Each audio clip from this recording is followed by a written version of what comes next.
बंधु मैंने आज आम एमती एक कॉम्बिनेशन विषय जनइबे चाहूँ जहाँ आपणकर स्किन बा मुहर त्वचा और हेयर केयर रूटीन संपूर्ण भाव एक नुआ लेवल को नहीं जाई पारे ताहा पूरा नेचुरल उपाय एवं आपन को बेसी टंका एथिरे खर्च करने को पड़ो ना। तेणु बंधुगण भिडियोटी को स्किप न करी शेष जाए देखंतु। मु आज जो आपन को सिक्रेट ट्रिक टी कहिबी ताहा हेउचु बंधु माने नड़िया तेल। भिडियोटी को स्किप न करी शेष जाए देखंतु एवं शेष रे मु आपन को गोटे सिक्रेट ट्रिक कहिबी। हाँ बंधु माने नड़िया तेल आउ फिटिकिरी एही दुईटी जिनिस को जदि एका सह मिसाई स्किन और आपन को चुटी रे व्यवहार करा जाए तेबे आपण एथिरु एमिति अनेक फायदा पाई परिबे जहा बहुत दामिका स्किन केयर बा हेयर केयर प्रोडक्ट को मध्य पछर पकाई दबो। नमस्कार बंधुगण मु आरके आपण देखुचंती आयुर्वेदिक लाइफ ओडिया। आजिर एही वीडियो रे मु आपण को कहिबी नड़िया तेल और फिटिकिरी को एका सह मिसाई व्यवहार कले केमिति अन्यान्य लाभ मिले ताहा सहित एही नड़िया तेल आउ फिटिकिरी रो मिश्रण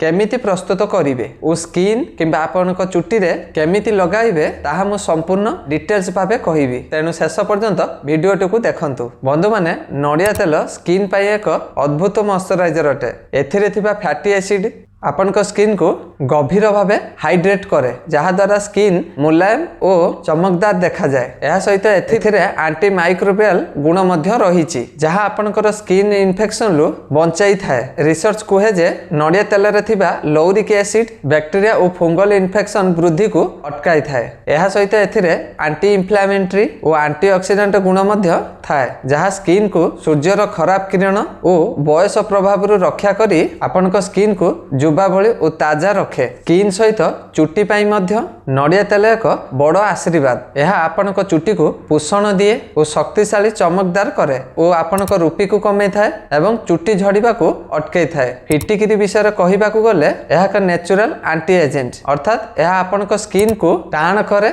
एवं अतिरिक्त तेल को कंट्रोल करे। फिटिकिरी रे एंटीसेप्टिक गुण मध्य थाए जहां आपन को स्किन इन्फेक्शन को बंद करिबारे सहायता करि थाए एवं आपन को स्किन कटिगले किंबा कौन से जगह आघात हेले एवं रक्त बाहर जगह को मध्य बंद करिबारे मध्य उपकारी होई थाए। एबे बंधु माने जेतेबेले एही दुईटी जिनिस नड़िया तेल और फिटिकिरी एका सह मिसी जाए सेतेबेले एहार फायदा आहुरी अधिक बढ़ी जाई थाए। एही कॉम्बिनेशन आपन को स्किन को डबल प्रोटेक्शन दिए। नड़िया तेल स्किन को नरम रखे एवं फिटिकिरी आपन को स्किन को सुरक्षित रखे।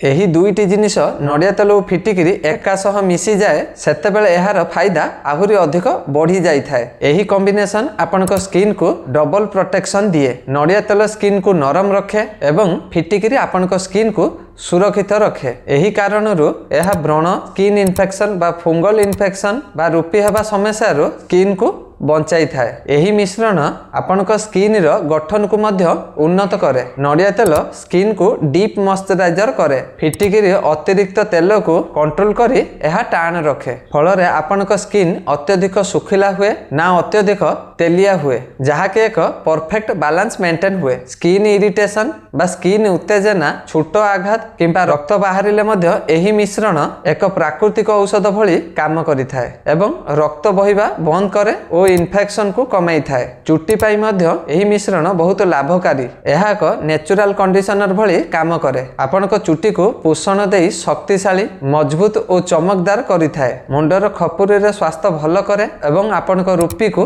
रोकी थाए। एही मिश्रणटी तैयारी करिबा पई नड़िया तेल और फिटिकिरी पाउडर नियंतु। साधारणतः 100 ग्राम नड़िया तेल रे प्राय 1 टीस्पून फिटिकिरी गुंड मिसांतु एवं तेल और पाउडर को भल भाबे मिश्रण करंतु। एहा मिसी गले एहा को एक सफा एयर टाइट पात्र रे रखंतु किंबा छोट डबा रे रखंतु। प्रथम रो कहितले एहा को आपण केमिति लगाइबे। आपण को स्किन रे लगाइबा पूर्वरु आपण को स्किन को भल भावे सफा करंतु। परे अल्प मिश्रण को नहीं मुह किंबा शरीर रे गोलाकार गति रे मसाज करंतु। 15 रु 30 मिनिट परे एहा को साधा पानी किंबा कौनसी फेस वॉश रे धोई दियंतु। यह को जदि आपन को चुटी रे लगाइबे 30 मिनिट किंबा यह को राति सारा लगाई परे सखाळु गाधेला बेले यह को साधारण शैम्पू द्वारा धोई दियंतु। प्रथम व्यवहार करिबा पूर्वरु आपनकर पैच टेस्ट निश्चय करंतु और एहार अनुपात ठीक ठाक रखंतु। एही सरल सावधानता मानिले यह संपूर्ण सुरक्षित रहिबो। आशा करू जी एही सूचनाटी आपन को भल लागिथिबो। भिडियोटी भल लागिथिले लाइक शेयर सब्सक्राइब करंतु। निजर जत्न नियंतु। सबबेले हसुथांतु और सुस्थ रुहंतु। पुणी गुटे नुआ भिडियो रे ଦେଖା ହେବା ପର୍ଯ୍ୟନ୍ତ ସେ ପର୍ଯ୍ୟନ୍ତ ରହିଲି।